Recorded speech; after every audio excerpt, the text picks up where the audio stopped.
बिस्मिल्लाहिर्रहमानिर्रहीम। आज मैं आपको बायोफ्लाक का तारफ़ कराता हूँ कि बायोफ्लाक क्या है। बायोफ्लाक जैसा कि नाम से ज़ाहिर है, बायो माने ज़िंदगी और फ्लाक जो कि एक बैक्टीरिया का मजमुआ अंदर बनाया जाता है, उसको फ्लाक कहते हैं। वो बैक्टीरिया जो है पानी में से ज़रूरी अज्ज़ा जो हैं ग़िज़ाई अज्ज़ा उनको प्रोटीन में कन्वर्ट करता है और मछली वो इस्तेमाल करती है और उसी को फ्लाक कहते हैं।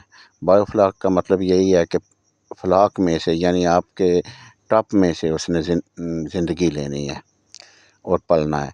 खुराक का इस्तेमाल बहुत कम होता है इसमें और जितना कम करें उतना ही अच्छा है। थोड़ा टाइम लग जाए, 2 महीने ऊपर हो जाए, कोई मसला नहीं है।